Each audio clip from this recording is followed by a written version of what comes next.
Olá, amigos do canal Falando Sério. Assunto de hoje: o que é imaginação? Neville Goddard. Mas antes, meus amigos, curtam, compartilhem, se inscrevam no nosso canal e não deixe de acionar o sininho para novos vídeos como este. Muito obrigado. Eu não descanso em minha grande tarefa de desvendar os mundos eternos, de abrir os olhos imortais do homem contido nos mundos do pensamento, por meio da eternidade sempre crescente no seio de Deus, a imaginação humana. William Blake, Jerusalém 5, versos 18 ao 20.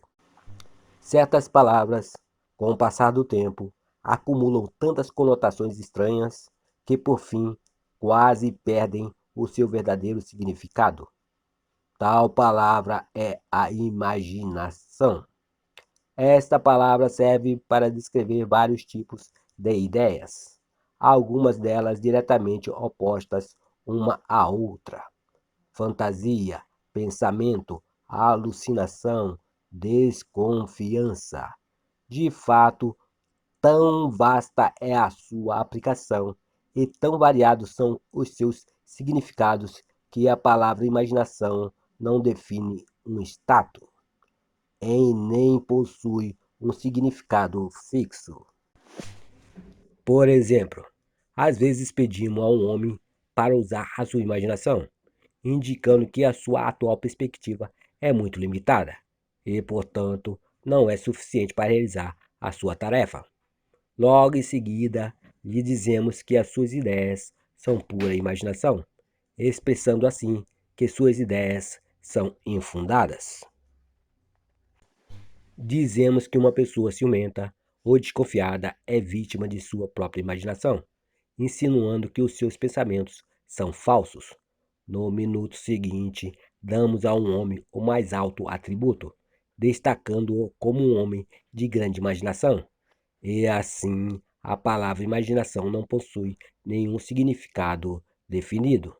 Nem mesmo o dicionário nos ajuda neste sentido. Ele define a imaginação como 1. O poder de imaginar, ou ação mental, ou princípio construtivo ou criativo. 2. Um fantasma. 3. Uma crença ou noção infundada. 4. Planejamento, plotagem ou esquema de construção mental. Eu associei e defini a figura central dos evangelhos como a imaginação humana, o poder que torna possível o perdão dos pecados e a realização dos nossos objetivos inevitáveis. Todas as coisas foram feitas por ele, e sem ele nada do que existe teria sido criado. João 1, versículo 3. Há apenas uma única coisa no mundo: imaginação. Todas as outras são apenas deformações da mesma. Ele é desprezado e rejeitado pelos homens, o homem das dores, e conheceu o seu sofrimento. Isaías 53, versículo 3. A imaginação é a porta de entrada para a realidade.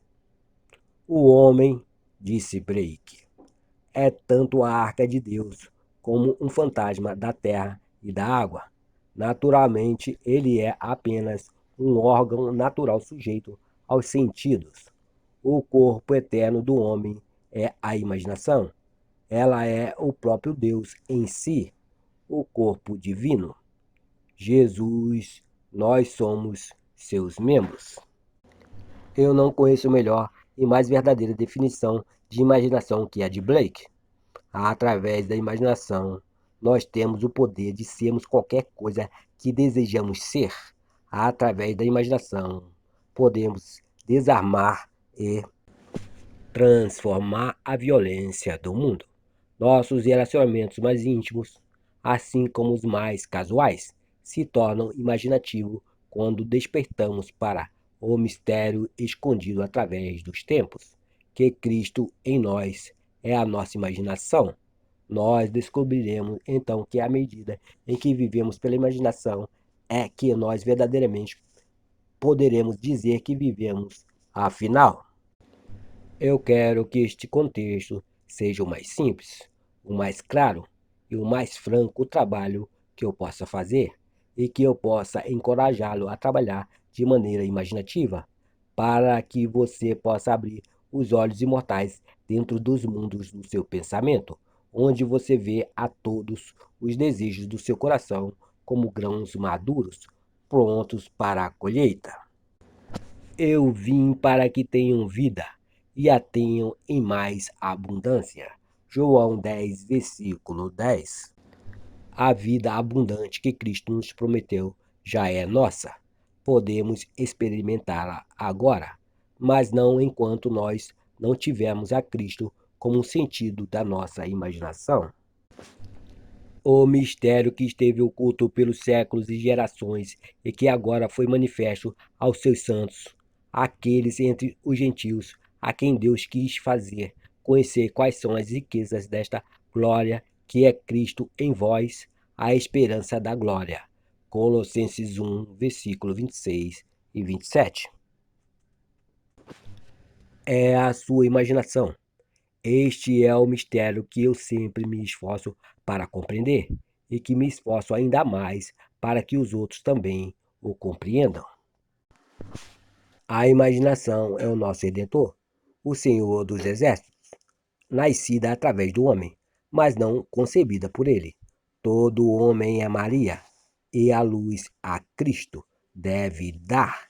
Se a história da Imaculada Conceição e do nascimento de Cristo parece ser irracional ao homem, é porque ele a interpreta erroneamente como um acontecimento cósmico, histórico ou biográfico, e os novos exploradores da imaginação não ajudam, chamando-lhe de mestre subconsciente ou consciente.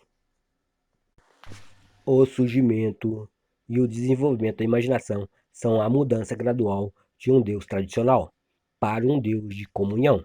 Se o nascimento de Cristo no homem parece lento, é porque o homem não está disposto a abandonar a sua confortável, porém falsa, fixação no tradicional. Moisés e Arão reuniram a congregação diante do rochedo, e em seguida Moisés exclamou: Ouvi, agora, rebeldes, será que teremos de fazer jorrar a água desta rocha para vós saciar a sede? E em seguida Moisés ergueu o braço e bateu na rocha 2 vezes com seu cajado, e imediatamente dela jorrou água potável e saciou a sede de todo o povo e seus rebanhos. Números 20, versículo 10 e 11. Quando a imaginação for descoberta como o primeiro princípio da religião, a pedra do entendimento literal sentirá o toque da vara de Moisés, e como a pedra no deserto de Zim, jorrará a água do significado psicológico para saciar a sede da humanidade, e todos os que beberem do cálice oferecido e viverem uma vida de acordo com esta verdade irão transformar a água do significado psicológico no vinho do perdão. Então, como um bom samaritano, eles irão derramá-lo sobre todas as feridas.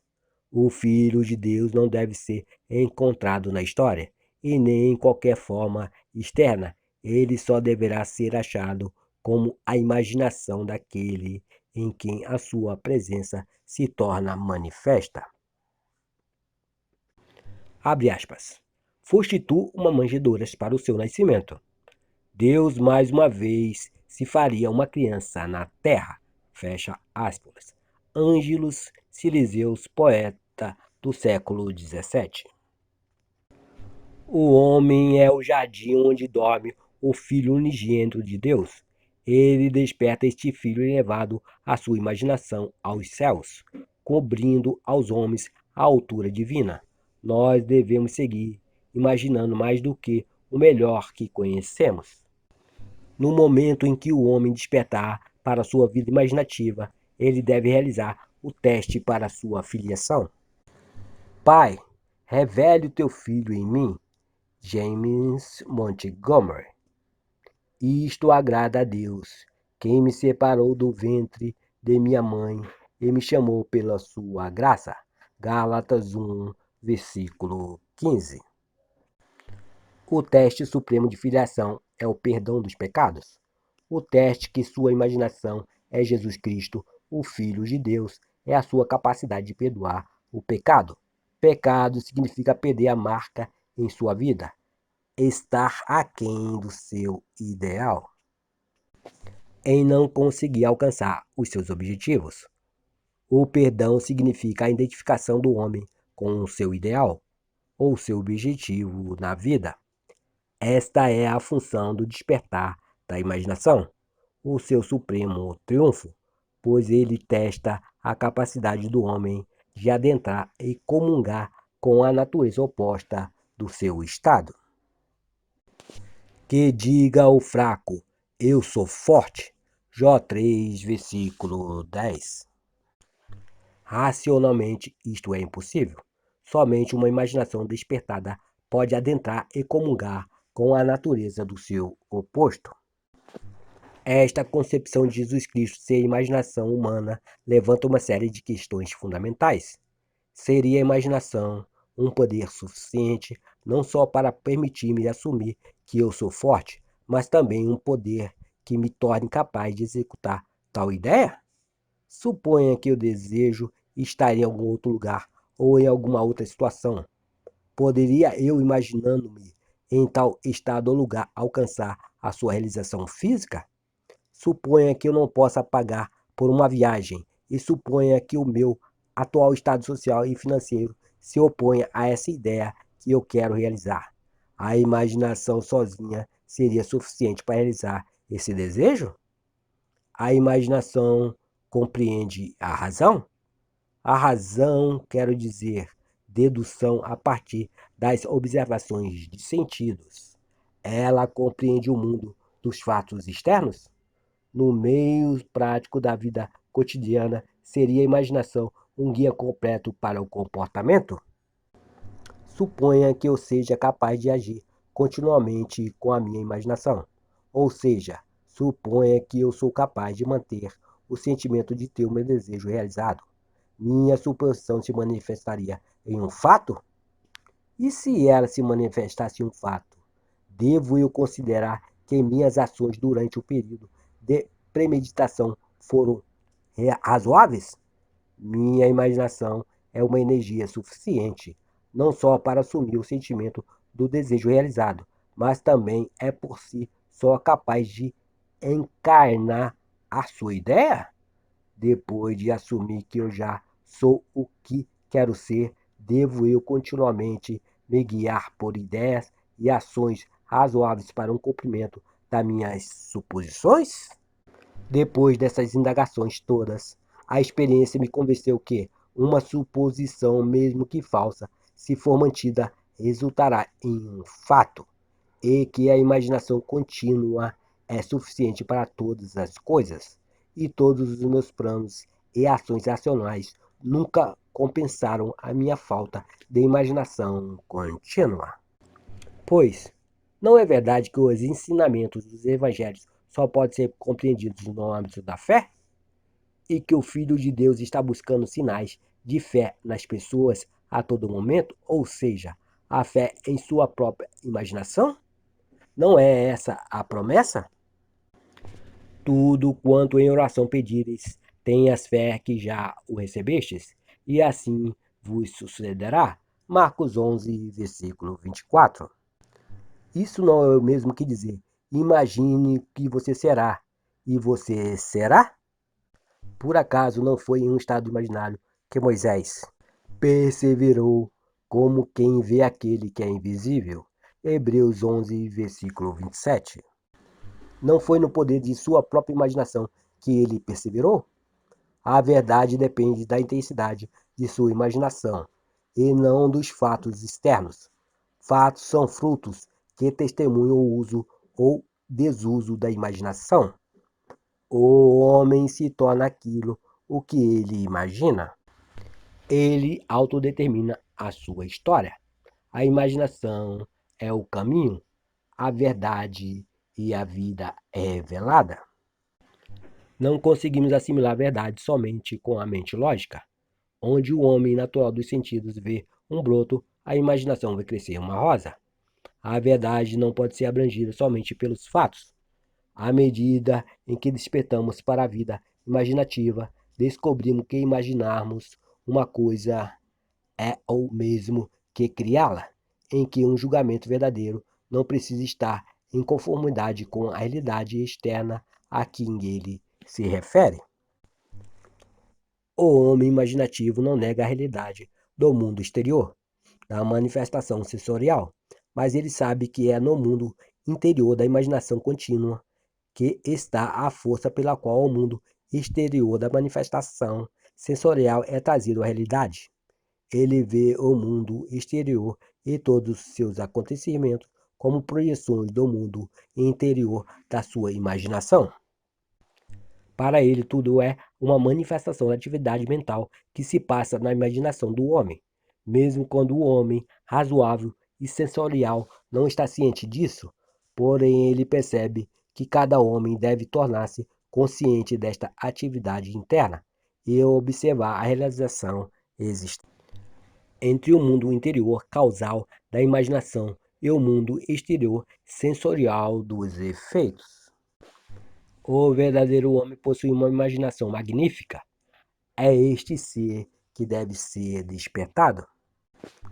Desperta tu que dormes, e levanta-te dentre os mortos, e Cristo te iluminará. Efésios 5, versículo 14. No momento em que o homem descobre que a sua imaginação é Cristo, ele realiza atos que, neste nível, só podem ser descritos como milagrosos, mas somente quando o homem sentir a Cristo como a sua imaginação, ele passará a ver tudo em sua pura objetividade, sem qualquer relação subjetiva. Se ele não perceber que tudo o que ele encontra faz parte de si mesmo, ele se revoltará com o pensamento que ele escolheu e com as condições de sua vida, pois eles estão relacionados por afinidade à sua própria atividade mental. O homem deve acreditar firmemente que a realidade se encontra dentro dele e não além dele. Embora em outros tenham corpos em uma vida própria, sua realidade estão enraizadas em você e começam e terminam em você, assim como você começa e termina em Deus. Não fostes vós que me escolhestes.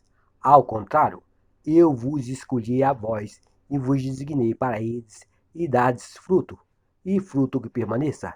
Sendo assim, seja o que for que pedires ao Pai, em meu nome, ele o concederá a vós. João 15, versículo 16. Narração Cidinho de Assis. Muito obrigado, meus amigos. Fiquem com Deus.